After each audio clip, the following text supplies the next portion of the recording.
Buenas noches, el gusto de estar de vuelta compartiendo estos minutos que nos corresponden aquí en La Esencia a través de Mega TV. El escribano, el notario público, siempre escuchamos, ¿no?, que se lo menciona. Todos alguna vez recurrimos a la intervención de un escribano público para protocolizar y formalizar nuestros acuerdos, nuestros contratos, nuestra compra, nuestra venta, en fin. Todos los actos jurídicos deben, bueno, algunos quizás no entran en esa necesidad, pero justamente una de las razones por las que nos comunicamos con nuestro entrevistado de hoy es conocer acerca de cuándo, en qué momento, en qué actos debe necesariamente intervenir un escribano para darle la figura de acto jurídico a un acuerdo, a un contrato, a algo que compramos, a algo que vendimos, en fin.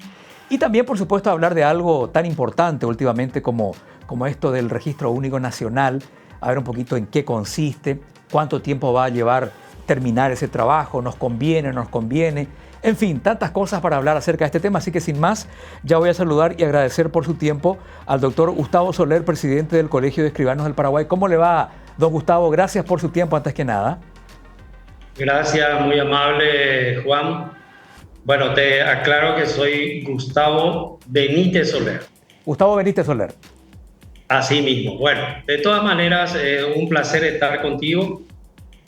Y para las preguntas que quieras hacerme, o no sé si sobre tu presentación ya te doy la respuesta. Claro, antes que nada me gustaría hablar de algunas generalidades, porque siempre hablamos del escribano, vamos caminando o conduciendo por la ciudad y vemos ahí escribanía, por ejemplo. Dígame, ¿todos los actos jurídicos tienen que estar protocolizados por un escribano o hay actos que están fuera de ese ámbito, doctor? ¿Qué se tiene en cuenta para que un acto sea registrado en las oficinas de un escribano y actos que no? Bueno, la generalidad de la actuación del escribano pasa por autorizar instrumentos públicos y básicamente se refiere a la creación, modificación y extinción de derechos reales, como ser operaciones de compraventa, hipoteca, contratos de fideicomiso, generalmente las operaciones de prenda con registro.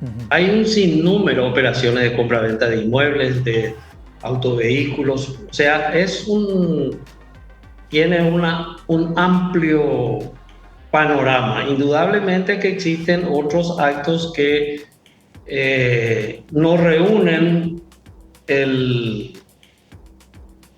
la calidad de instrumentos públicos, pero donde también interviene el escribano. Claro. Pero básicamente lo que te acabo de decir son instrumentos públicos. Ahora, están los otros instrumentos públicos que son producidos por el Poder Judicial, por los jueces y también por aquellos oficiales públicos, como el caso del registro civil de las personas. En fin, hay una amplia gama de instrumentos públicos donde el escribano no interviene. Pero últimamente se han dado muchos casos de contratos ya sea de compra-venta, contratos privados de compra-venta con certificación de firmas, donde estamos recibiendo en el Colegio de Escribanos diariamente pedidos de informes de distintas fiscalías de todo el país. Evidentemente que existe gente sin escrúpulos que se dedica a falsificar este tipo de instrumentos. Instrumentos privados con certificación de firma. O sea que nosotros, los notarios, no nosotros los notarios certificamos las firmas, pero no somos responsables del contenido del contrato. Doctor, nosotros nos limitamos a decir esta firma es auténtica, fue puesta por el señor fulano de tal en mi presencia, y eso le da credibilidad, diríamos, a esa certificación notarial, pero no somos responsables del contenido. Doctor, o sea ahí no quiero interrumpir, sí, discúlpeme, porque está tocando un tema tan importante y tan cotidiano como los famosos contratos privados de compraventa de vehículos, ¿no? Donde yo, dueño de un auto o tenedor de un auto, le vendo acá a un compañero de trabajo, vamos a una escribanía, entonces el escribano lo que certifica es la autenticidad de nuestras firmas y nuestra voluntad, ¿no?, de firmar ese contrato de compraventa. El escribano no es que va a ir a revisar si el chasis está correcto, si el número de matrícula está correcta, si el año de fabricación del auto está correcto. Eso ya no entra en el ámbito de la responsabilidad del escribano. Así mismo, como decís vos, no es responsabilidad del escribano bajo ningún punto de vista. Para eso están los instrumentos públicos, donde son redactados en el protocolo del escribano, ¿verdad? Y es redactado en la mayoría de los casos por el notario, por el escribano, el contrato que va a ser celebrado, y entonces suscrito por las partes y por el escribano actuante, ahí adquiere la calidad de instrumento público. Entiendo. Mientras no sea en el protocolo del escribano, cada una de las actuaciones del escribano tiene una característica, pero fundamentalmente el trabajo hecho en el protocolo del escribano, que es la matriz donde a las partes se les otorga una copia del mismo, y que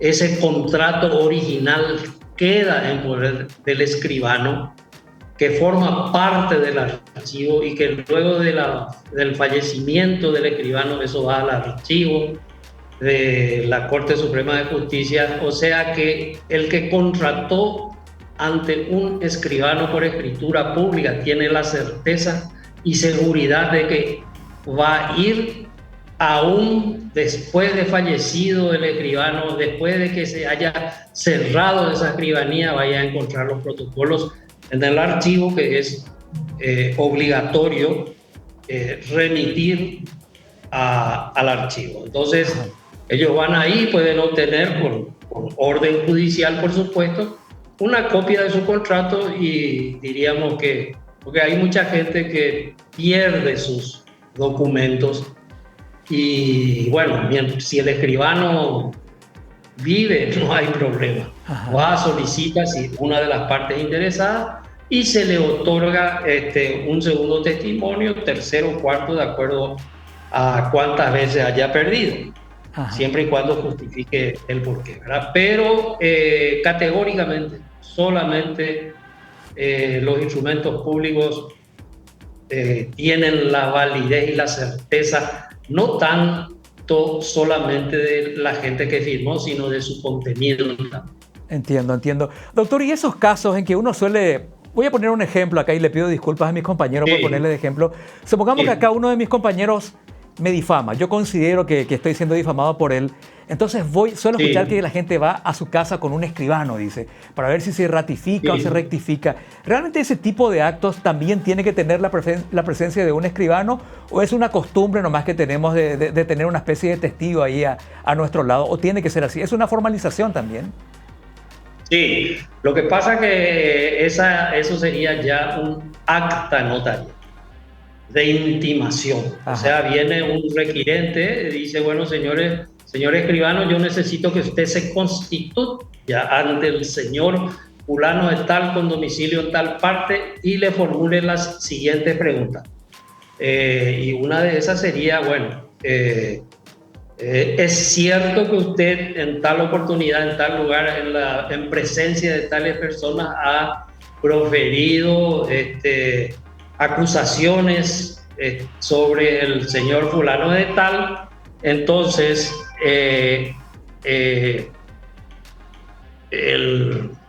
perdón, me entró una llamada telefónica. Entonces, estamos en presencia de un acta notarial que Correcto. puede servir de base para la denuncia criminal. Correcto. Que cuando te acusan de delitos, estás difamando o calumniando de acuerdo a cómo fue formulada la ofensa. Ajá. Eso sirve de base para la denuncia ante la fiscalía. O sea, Entiendo. que a partir de ahí termina la misión del escribano. Concretamente, la respuesta a tu pregunta es el escribano tiene que ir personalmente a hacer la intimación, redactar lo ocurrido y lo que responde el intimado, y luego le pregunta si quiere firmar o no. El intimado puede negarse a firmar el acta labrada por el escribano, como puede decir sí, voy a firmar. Correcto. O sea que es totalmente que ocurra eso, y eso sí o sí necesita la presencia del escribano. Muy bien. Doctor, quiero ir a una breve pausa, Sí. así también atiende su llamada ahí un ratito, y después Sí. vamos a charlar de ese gran tema que es el Registro Único Nacional. Me gustaría saber su postura, qué piensa usted, qué es lo que puede pasar, cuál es la mejor solución para tener un país ordenado, registralmente hablando. Me parece que es un tema muy interesante también para tocarlo esta noche. ¿Le parece una breve pausa y ya volvemos, sí? ¿Cómo no? ¿Cómo no? Con mucho gusto. Vamos a volver enseguida entonces con el doctor Gustavo Benítez Soler, presidente del Colegio de Escribanos del Paraguay, sobre varios temas que estamos tocando hoy aquí en Mega TV.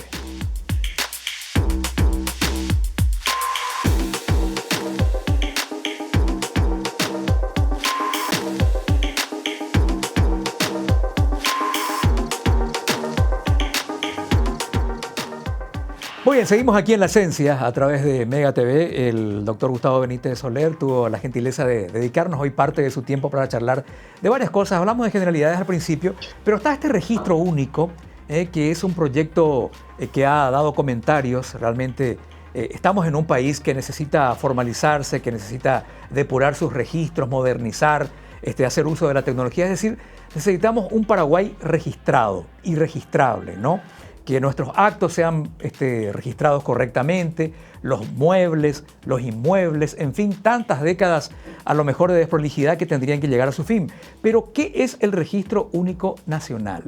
Doctor, usted me está escuchando. Me gustaría preguntarle antes que nada si nos autoriza a ver por lo menos un poquitito una intervención que usted tuvo hace poco con respecto a este tema, que refleja su postura con respecto a esto del Registro Único. ¿Le parece? Correcto. Adelante. Bueno, muy bien. Tenemos el material, por favor, compañeros, para tener una idea, y después, por supuesto, le vamos a preguntar a él acerca de esto. Del registro público. Colegas. Bueno, yo hubiese querido hablar último, pero tanto es lo que me apuré que me anoté primero había sido. Dicen pues que no hacemos nada, y entonces salí corriendo y me anoté para la audiencia de hoy. Entre paréntesis, me siento un poco cohibido porque está presente mi profesora de Derecho Registral y me va a estar tomando examen. Resulta ser, vamos a ponernos en contexto. Hace más de 30 años que estamos pidiendo el cambio. Pidiendo el cambio porque definitivamente, así como venimos trabajando, ya se tornó imposible. Imposible porque es una cosa que todos los días estamos sufriendo. Bueno, usted arrancaba su exposición ahí, doctor, diciendo de que las cosas tienen que cambiar. Ya es imposible seguir trabajando como lo veníamos haciendo. A ver, ¿qué nos quiso decir con eso, doctor, por favor? Bueno, yo quiero dejar bien en claro que soy un fanático de la modernización. Ajá. Nosotros vivimos en la edad de piedra más o menos en la parte tecnológica, que es lo que este país necesita. No solamente el RUN o el registro o el catastro, no. El país entero debe adquirir la tecnología necesaria como para no quedarnos atrás. Fundamentalmente, como dije yo en esa oportunidad, el problema es de dinero. ¿Por qué de dinero? Primero, por la necesidad de la tecnología, que es cara. Definitivamente es algo que cuesta dinero, pero si se quiere arreglar esta situación, sin la tecnología no vamos a ir a ningún lugar. Y otra de las cosas importantísimas por las cuales yo también considero que si no logramos solucionar el problema, no va a funcionar. Con ley, sin ley, vamos a cambiar de ley 1000 veces y esto va a seguir siendo lo mismo. Son los puntos de amarre, que son puntos que se van colocando, diríamos, alrededor de nuestras fronteras, a los efectos de tener puntos fijos por los cuales de donde se puede arrancar para hacer la georreferenciación de las diferentes propiedades de los diferentes inmuebles. Hoy por hoy,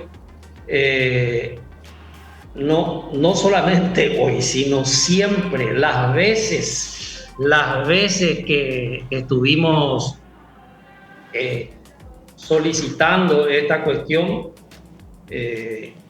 nos respondieron que no había dinero suficiente. Vinieron varios préstamos internacionales y se destinó ese dinero para otra cosa. Entonces, finalmente no se pudo solucionar. Acá no existió voluntad política nunca para solucionar este problema. Si nosotros no empezamos por hacer un catastro, una cartografía, partiendo de esos puntos de amarre, nosotros, para poder saber exactamente qué existe en el terreno, ¿verdad?, no vamos a poder hacer los planos correctamente, y por supuesto que eso va a tener necesariamente ¿cómo te voy a decir?, diferencias con el título de propiedad. Entonces, yo creo que definitivamente esta ley debe ser replanteada. Así como está este proyecto de ley, donde abarca una serie de disciplinas que nada tienen que ver con el registro ni el catastro, entonces se complican las cosas porque se tocan demasiadas disciplinas, demasiadas cuestiones. Entonces saltan los diferentes gremios a protestar. Entonces no vamos a llegar a un acuerdo nunca. Acá lo que hay que hacer es una ley, ¿verdad?, que unifique el catastro y la Dirección General de los Registros Públicos a los efectos de que sea administrada por la Corte Suprema de Justicia, y que se establezca el porcentaje de la recaudación de las tasas judiciales que irán para el fortalecimiento, para la modernización y mejoramiento de la nueva institución que sería el RUN. Partimos de la base de que esta ley o este proyecto u otro que podamos realizar entre todas las partes involucradas se va a aprobar. Ahí hay mayoría del oficialismo y eso se aprueba, como vino ocurriendo con todas estas leyes que fueron aprobadas y no fueron debatidas. Pero este caso en particular es sumamente importante porque hace a la seguridad jurídica del Paraguay y eso afecta a su calificación con el grado de inversión. Cuando los extranjeros vienen y se encuentran que no hay seguridad jurídica con relación a los títulos de propiedad, con relación a la existencia de los inmuebles en el terreno, entonces la gente se da vuelta y se va. La propiedad privada es lo más sagrado para el capital privado. Para el capitalismo, la propiedad privada es todo. Si uno no le da esa tranquilidad y esa certeza a los inversionistas que son capitalistas, no vamos a poder atraer gente seria. Vamos a traer probablemente capitales de gente aventurera, porque realmente venir a invertir acá en Paraguay es una aventura, así como están las cosas de los planos, de los títulos, y de una buena vez por todas el gobierno debe decidirse a gastar y si hay necesidad a endeudarse para solucionar este problema. O si no, vamos a seguir siendo un país del tercer mundo, con grado de inversión, pero del tercer mundo, sin nada moderno, sin nada seguro, sin nada que dé tranquilidad a la gente que viene de afuera. Correcto, doctor. Así que, sí. Me disculpa, me queda un minutito para ir redondeando. Sí. Entonces, en un minuto, ¿qué podemos decir? Que este proyecto de ley debería modificarse, deberían introducirse algunas cosas que no están, deberían sacarse otras, pero usted tiene poca esperanza de que así suceda. ¿A usted le parece que esto ya sin prácticamente debate previo se estaría sancionando en nuestro Congreso? En un minuto, por favor. Sí, la esperanza es lo último que se pierde. Nosotros estamos haciendo lo imposible de llegar junto al presidente de la República a los efectos que él conozca personalmente cuál es la situación. Como él no es técnico, no es escribano ni es agrimensor, entonces muchas veces desconoce y la gente que le rodea no le cuenta cuál es la realidad. Entonces él, como tiene una promesa de campaña, quiere cumplir con el tema de la solución del problema del catastro y del registro. Pero no le cuentan que con esa ley, ese proyecto de ley que prepararon, no se va a solucionar el problema. Y estamos realmente cansados. Tenemos problemas de notarios que tardan 6 meses, 1 año. Yo tengo un expediente que hace 2 años con un plano que no puedo solucionar a pesar de haber dado todas las satisfacciones que nos requerían. Y es una cosa increíble. Yo, esa gente que no tiene trabajo, por ejemplo, para poder hacer una escritura tiene que esperar 6 meses, se muere de hambre. Terrible. Es una locura esto que está ocurriendo. Correcto, Definitivamente hay que decidirse a gastar para solucionar los problemas. Sí, señor. Doctor, lo queremos invitar a usted a ver si una de estas noches tiene tiempo de venir hasta aquí y nos cuenta ahí, así punto por punto, ya en un programa exclusivo de eso, punto por punto, qué sugeriría usted para este proyecto de ley. ¿Cuál es su punto de vista? Porque es muy interesante lo que está planteando realmente. Gracias por su tiempo, doctor. Gracias a ustedes. Hasta cualquier momento, con mucho gusto. Muchísimas gracias, muchísimas gracias. Me quedo con esta frase. Con este proyecto así como está, con esta ley, si sale así como está, aquí vendrían inversores, pero inversores aventureros, nos decía el doctor. Qué frase para tener en cuenta, ¿no? Hasta la próxima en La Esencia.